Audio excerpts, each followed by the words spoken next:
वैसे तो कथावाचक अनिरुद्ध आचार्य जी का कोई ना कोई वीडियो अपने भक्तों के साथ बातचीत करते हुए वायरल होता रहता है, लेकिन उनका ये वीडियो वायरल हो रहा है जिसमें उन्होंने कई बड़े बड़े सवालों का जवाब दिया है, जिसे लेकर महिला के मन में कई सारे संशय थे। उसको गुरु जी ने बड़ी खूबी से ही क्लियर किया है। तो आइए देखते हैं इस वीडियो को। मेरा 4-5 सवाल है, इसलिए मैं फ़ोन लेकर के खड़ी हुई हूँ।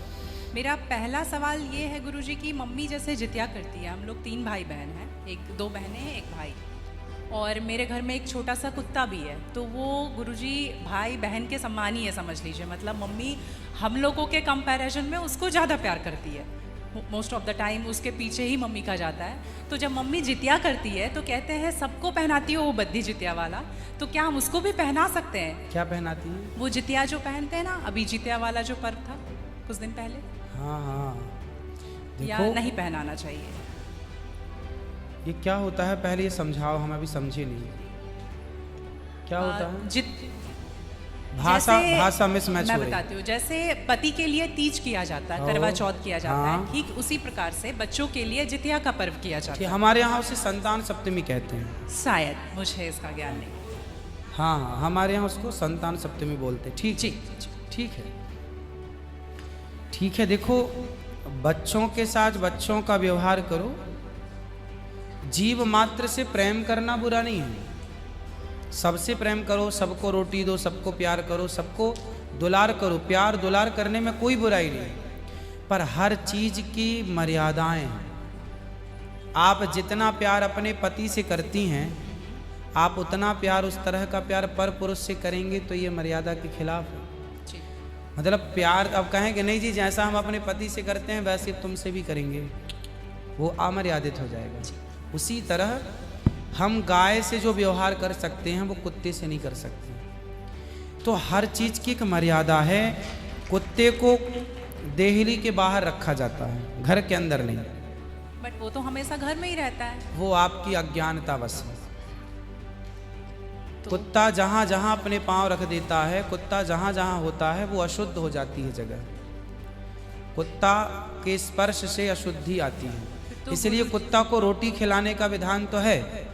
कुत्ते को आवश्यकता है तो आप उसकी दवाई भी कराइए, है ना। अनायास उसे छूने का विधान नहीं है। तो फिर गुरुजी उसको घर से बाहर कर दें?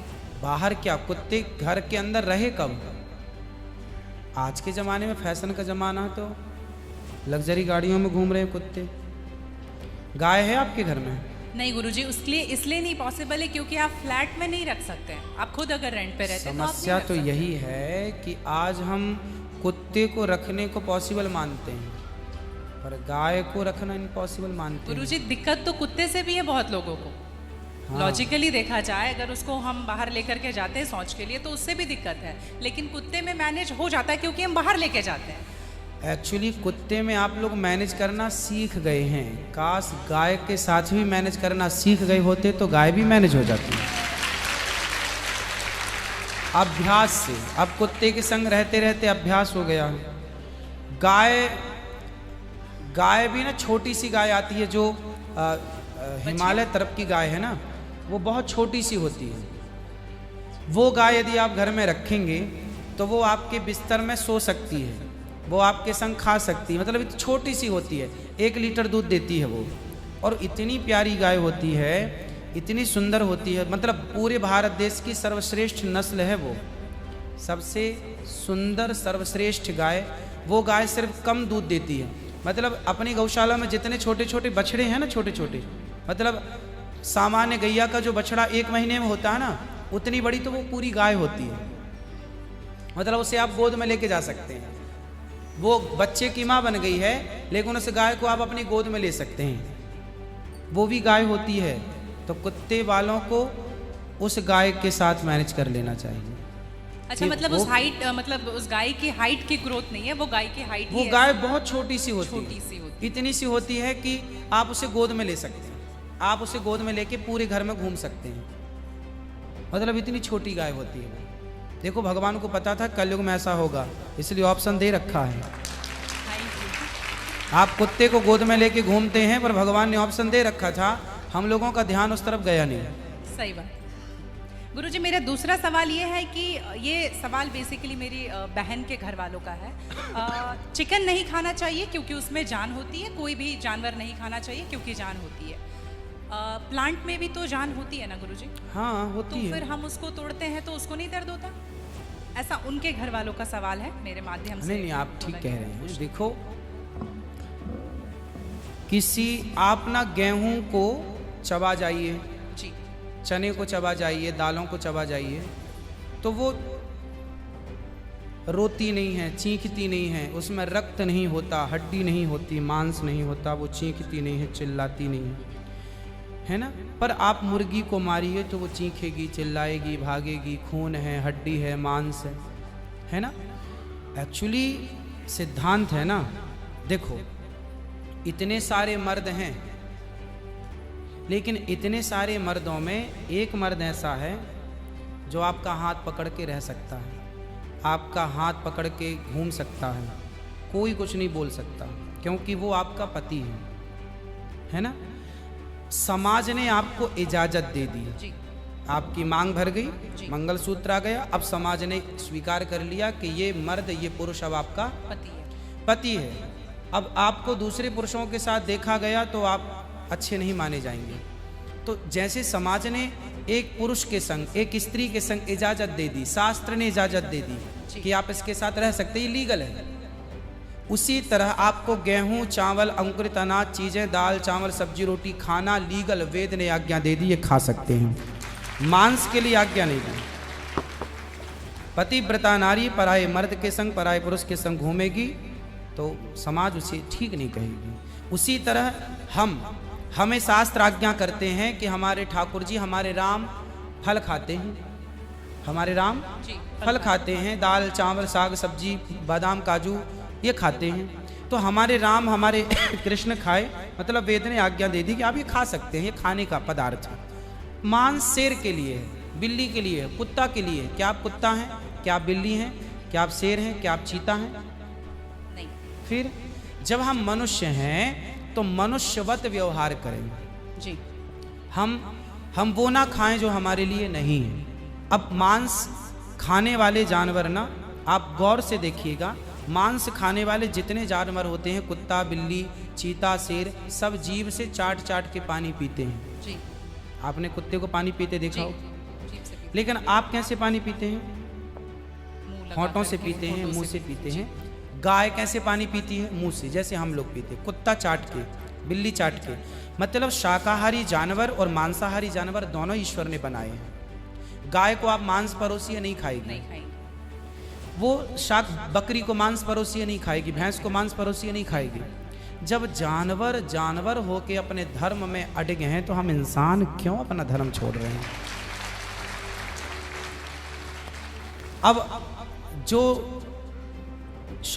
मांसाहारी जानवर होते हैं उनको आप ध्यान से देखना, उनके पाँव में नाखून होते हैं, जी जबकि शाकाहारी जानवर के खुर पाए जाते हैं। जैसे गाय का खुर होता है, बकरी का खुर होता है, भैंस का खुर होता है, जबकि चीता का, शेर का, कुत्ते का, बिल्ली का। अब आप देखिए कि आपके ईश्वर ने पैर बनाए हैं ना तरीके से, आप मुंह से पानी पी, मतलब आपके लक्षण शाकाहार से मैच कर रहे हैं, जी है ना। बिल्ली के, कुत्ते के यहाँ कहना इन दांत बड़े बड़े होते हैं मांस फाड़ने के लिए, जी। आपके नहीं है। मतलब आप ईश्वर की तरफ से शाकाहार। और अब मैं नहीं कहता, आप मेडिकल साइंस का अध्ययन करके देखिएगा, साइंटिस्ट लोग अब सिद्ध, अभी मैं इंग्लैंड गया था, वहाँ मुझे बताया कि जो अंग्रेज लोग इनके बाप दादी जो मांस खाते चले आए हैं, अब कुछ अंग्रेज लोग इतने जागरूक हो गए हैं कि अब वो मांस नहीं खाते। वो कहते हैं कि अब इसको खाने से बीमारियां बढ़ रही हैं, लोग परेशान हो रहे हैं। पहले के लोग जंगल में कंदमूल फल खाते थे, ये अब खाने लग गए हैं, सुअर खा रहे हैं, कुत्ता खा रहे हैं। अब बहुत सारे लोग शाकाहार की तरह जो जागरूक हैं बढ़ रहे हैं। तो आप और हम तो पहले से जागरूक हैं, तो हम क्यों अपने आप को मांसाहार की तरफ ले जाएं? क्यों किसी की हड्डी चबाएं? बताइए, हमारे यहाँ मुर्दे को छूने से लोग नहाते हैं, कितनी दुर्गंध है। अब देखो, आप गेहूँ, आप पालक काटो, गोभी काटो, है ना, मूली काटो, गाजर काटो, दाल पकाओ, कोई दुर्गंध आती है आपकी रसोई में? नहीं। लेकिन आप मुर्गी पकाओ, मुर्गी काटो, बिल्कुल वो बदबू से भर जाएगा। जी। मतलब आपकी नाक भी आपको गवाह देने लग जाएगी, भाई बस कर, है ना। तो शरीर एक्सेप्ट नहीं करता, आप जबरदस्ती खिला रहे। गुरुजी मेरा तीसरा प्रश्न ये है कि जैसे हम लोग एकादशी करते हैं और किसी दिन अगर हम बाहर रहते हैं और उस दिन एकादशी है, फॉर एग्जांपल हम आउट ऑफ स्टेशन है और उस दिन ख्याल नहीं कि एकादशी है, तो अगर हम बाहर चावल खा लेते हैं या लहसुन प्याज खा लेते हैं तो क्या वो ब्रेक हो जाता है पर्टिकुलर एकादशी उस दिन का, या पूरा कंटिन्यूड रहता है ना, जो ना। 108 हम कर रहे हैं? कंटिन्यू कैसे रहेगा? वो पर्टिकुलर वाला कैंसिल होता है ना जिस दिन हम खा लिए बाहर। हाँ, आपने जो खा लिया वो एकादशी भंग हो गई जी, और पीछे से जो हम कंटिन्यू जो करते आए हैं वो तो जो किया वो मिलेगा, जो आगे करेंगे वो मिलेगा। पर हमें इस बात का ध्यान रखना ध्यान रखना चाहिए। यदि आपने एक बार खा लिया, एकादशी के दिन कोई ने धोखे से कुछ खा लिया, चावल खा लिया, रोटी खा ली, बिस्किट खा लिया, तो भगवान से क्षमा मांगनी चाहिए, प्रभु अज्ञानवश हुआ, हमें क्षमा कीजिए। और फिर उतने को ही फलाहार मान लेना चाहिए, फिर कुछ नहीं खाना चाहिए। जैसे आज आपने धोखे से चावल खाया, आपने खाया ही एक कौर, तभी याद आया आज तो एकादशी है। अब आप बोलेंगे नहीं, हे प्रभु अपराध हुआ, क्षमा, भगवान का नाम जप करो और उसको ही अब मान लो कि अब मेरा पारण हो गया, अब फिर मैं कुछ नहीं खाऊं, तो फिर वो पूरी एकादशी मान ली जाएगी।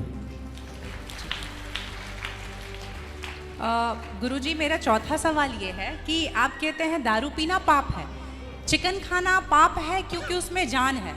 दारू में ऐसी कौन सी चीज़ मिली होती है कि उसको पीने से पाप हो जाता? अगर आप पी के कुछ गलत कर रहे हैं तो फिर गलत है लॉजिकली, तो फिर पाप क्यों? और अगर दारू में नशा चुकी होता है, अगर वो पाप है तो फिर तो पुड़िया खाना, सिगरेट पीना, सारी चीज़ें पाप में आ जाएंगी। पाप अलग विषय है, अभी मैं समझा देता हूँ आपको।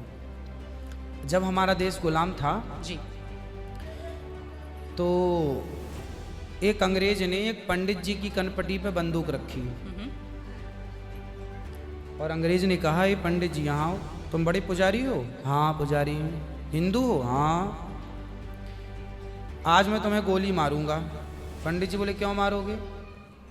बोले आज 4 चीज़ें तुम्हारे सामने हैं। अंग्रेज ने 4 चीज़ें पंडित जी के सामने रखी। पहले पराई स्त्री ला के रख दी, तुझे आज इसके संग रहना है।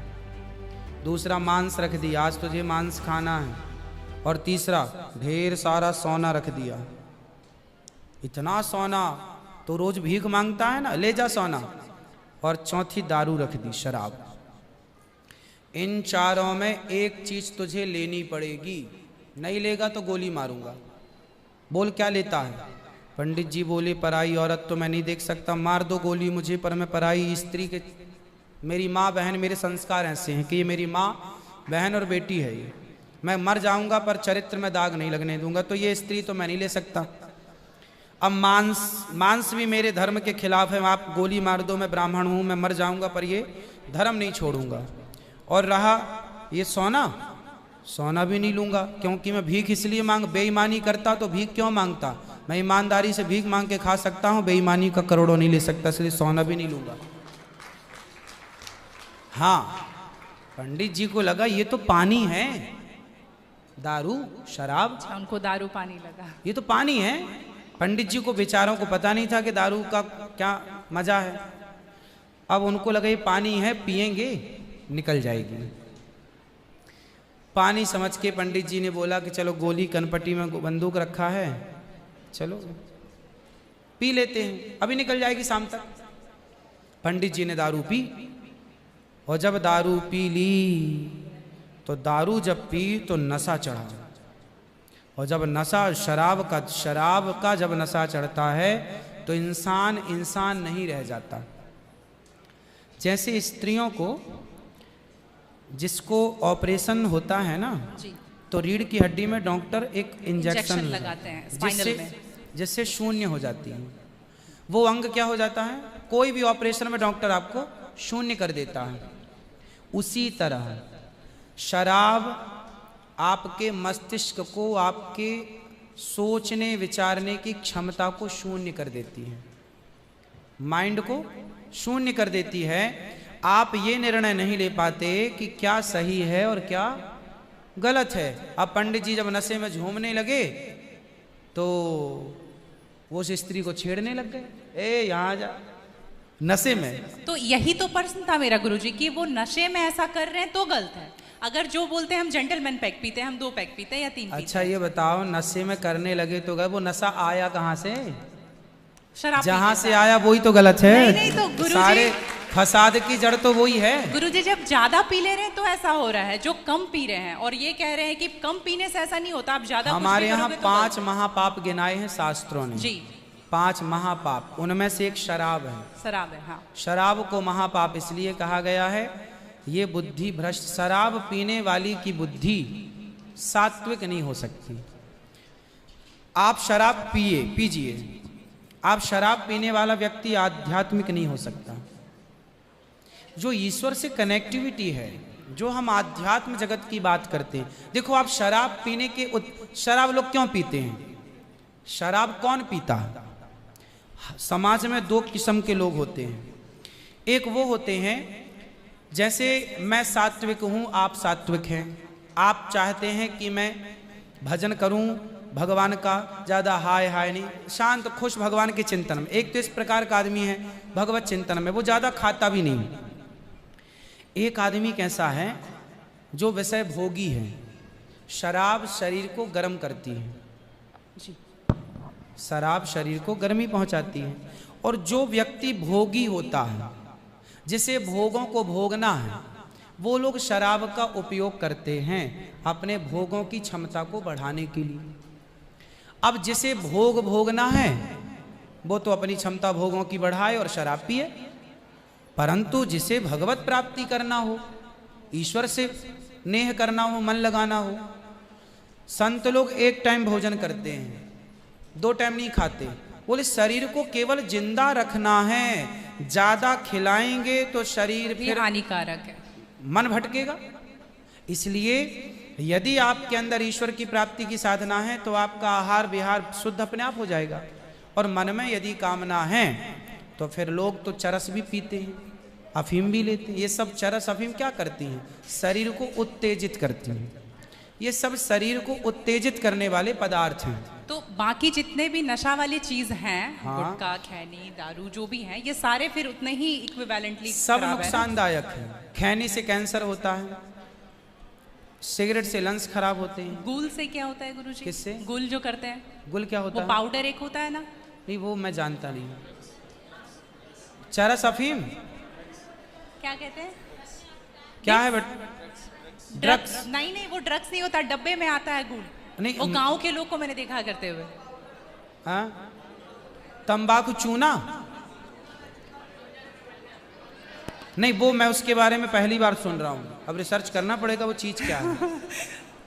मतलब कुछ भी नशीला पदार्थ देखो गलत गलत है। सब गलत है। सब गलत। शराब कौन सी सही है? सिगरेट कोई पिए तो कौन सा समझदार है? आप खैनी खाएं, गुटखा खाएं, अब कौन सही? इसे कौन कहे? मूर्ख ही सही कहेगा, खाने वाला ही सही कह सकता है। तो मतलब सब इक्वली उतना ही पाप है। पाप पुण्य अलग विषय हो गया। नहीं गुरुजी, आप कहते हैं कि दारू शराब भी- को पाप माना गया है, बाकी ये चीजों सारी को- चीज पाप के अंतर्गत है। अब सेहत खराब हो ही जाएगी। शराब के नशे को पाप माना गया है, बाकी चीजें गलत हैं। ठीक है। महापाप में शराब को लिया गया है, बाकी चीजों को गलत। सही कैसे हो सकती है खैनी और सिगरेट और बाकी चीजें? महापाप में शराब को गिना। देखो एक होता है महापाप, एक होता है पाप। जी। महापाप 5 प्रकार के हैं, पाप अनेक प्रकार के हैं। तो पाप है, गलत है, ये सब चीजें गलत हैं। शराब महापाप है। आगे ठीक है गुरुजी, मेरा लास्ट प्रश्न आपके माध्यम से ये बुलवाना है। बहुत सारे लोग खच्चर पर जाते हैं केदारनाथ, और वैष्णो देवी भी जाते हैं खच्चर पे। अगर आप देख रहे हैं तो अभी रिसेंट का वीडियोस देखे होंगे, तो उनको चरस पिला करके लेकर के लोग जा रहे हैं। किसको? खच्चर को जी, एक नाक बंद करके एक नाक से पिला रहे हो। और आपको यहाँ पे बहुत सारे लोग एडमायर करते हैं, इवन 11 मिलियन लोग एडमायर करते हैं। अगर आप ये बोल देंगे कि आप धाम जाते हो तो जाओ, लेकिन पैदल जाओ, इनका प्रयोग मत करो, तो मेरे लिए बहुत अच्छा होगा, क्योंकि हम बहुत ज़्यादा ही एनिमल लवर हैं। तो ये देख करके लगा था मुझे कि कभी आऊंगी यहाँ तो आपके माध्यम इसलिए से पहले जरूर के लोग जब तीर्थ यात्रा पर वहाँ केदारनाथ बद्रीनाथ पैदल जाते थे, तो इस उद्देश्य से जाते थे कि अब वापस नहीं आना है। पहले के लोग जाते थे इस उद्देश्य से कि अब वापस नहीं आना। नहीं आना, वहीं भगवत धाम में चले जाएंगे। आजकल इसलिए आज के ज़माने में तीर्थ इत्यादि जवानी में ही कर लो। माँ बाप को समय है, पाँव हाथ चल रहे हैं तो करा दो, भजन करो मस्त जवानी में, बुढ़ापा किसने देखा। तो समय से सब कर लो, बुढ़ापे में फिर तो खच्चर ही बचेगा। तो बुढ़ापे जो देखो बूढ़े लोग हैं जो नहीं चल पा रहे हैं, पर आस्था है दर्शन की, तो वो अपने हिसाब से जाते हैं। नहीं तो गुरुजी हेलीकॉप्टर भी तो है ना। हाँ हेलीकॉप्टर का बजट सबका नहीं होता, हेलीकॉप्टर से सब नहीं जा सकते ना, उसकी टिकट ही महंगी है, 25-50 हज़ार रुपये लगता है, लाख रुपए भी लगता होगा, भगवान जाने, मुझे नहीं पता कितना लगता है। अब सामान्य आदमी कहाँ वो 50 हज़ार की टिकट कटाएगा, वो तो 1000-2000 दे के जाना चाहेगा। तो सबके अपने अपने बजट हैं, पर ये कोशिश करो कि हम अपने पाँव पर चलें, हम किसी पर बोझ ना बने। ये सही है कि हम किसी जीव को परेशान ना करें। यदि वो गधा बधा जो भी है खच्चर, वो यदि स्वस्थ है, क्योंकि हमारे यहाँ राजाओं के ज़माने में घोड़ों पर ही सवारियाँ होती थी, रथ घोड़ों के द्वारा ही चलाए जाते थे, तो उन घोड़ों का ध्यान भी रखा जाता था। पंच परमेश्वर कहानी है, जुम्मन सिंह खलगू चौधरी, उसमें एक इक्का गाड़ी की भी कहानी है ना। तो उसमें बैल के द्वारा इक्का गाड़ी चलाई गई, उसका जिक्र है। तो हमारे यहाँ पहले ना, जैसे किसान खेत में जुताई करते थे, जुताई तो बैलों से होती थी, तो बैलों को ना दिन भर जुताई में रखते थे और रात भर उनको चराते थे। रात भर वो अच्छा घास खाएं, दिन भर उनको जब भी गर्मी पड़े 2 घंटे का रेस्ट, 2 घंटे छोड़ दें, वो चर लें, वो पानी पी लें, मतलब उनका प्रॉपर ख्याल रखा जाता था। आज कुछ लोग क्या है, पैसे कमाने के लिए उनका ख्याल तो रखते नहीं हैं, और वो पैसे लेने के चक्कर में ना उसको भरपेट खिलाते हैं, ना उसका पानी का ध्यान, ना खाने का ध्यान, तो वो कमज़ोर हो जाता है, मर जाता है कई बार। वही प्रॉब्लम है गुरुजी, वो 5-5 बार